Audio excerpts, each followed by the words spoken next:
Welcome, parishioners of St. Bridget's Church, parishioners of parishes around St. Bridget's Church, friends and benefactors. We have here today the opportunity to be together through this weekly meditation. This time on the celebration of the Epiphany of the Lord. What a great celebration. The Epiphany of the Lord.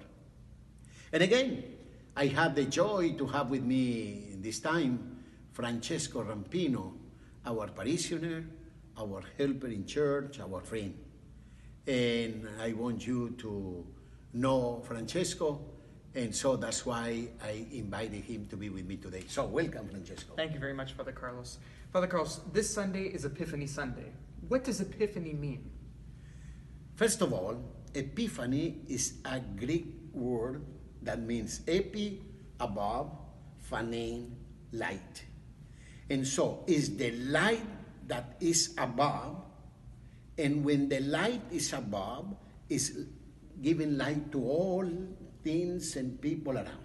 Remember, Jesus was using image, saying, nobody lights a candle and put it under the bushel, but in a lampstand to give light to all. So, the Epiphany is the manifestation of the Lord, is the light of the world. Now, what does light mean, especially in union with those three wise men? So, the church proclaimed this feast as the Epiphany because these three men that were religious in their way, that were profound, devoutly following the signs as astronomers as they were, and so they saw that something special appeared on the sky.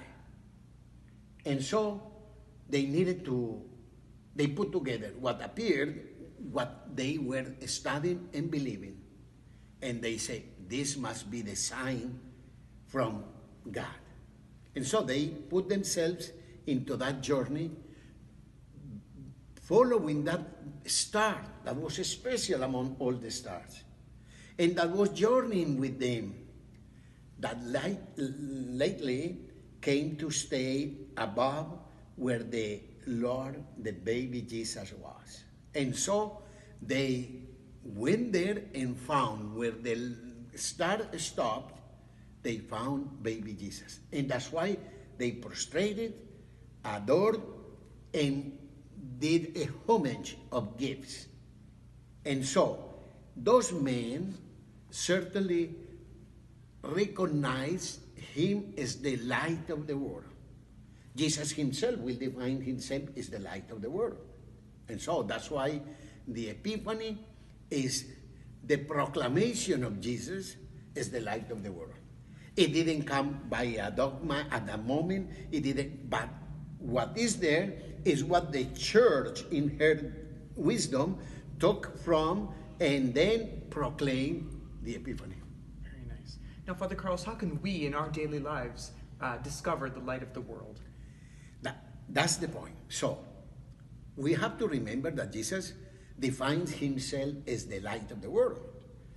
We have to acknowledge that he's inviting us to get in touch with him, to find the way to him, and in that way to be saved and redeemed. Now, we must remember that at our baptism, we received a candle that our parents and godparents did for the baby to be baptized. And the proclamation at that moment is, receive the light of Christ. Because Christ became the light of the world. Why? Because we were in darkness, the darkness of error and sin. So when he came, error and sin were destroyed with his mission, and so he became the light. That's why when we celebrate Easter vigil, you remember we bless the new candle, and then we process with it saying, Lumen Christi. Light of Christ. And the church is in darkness.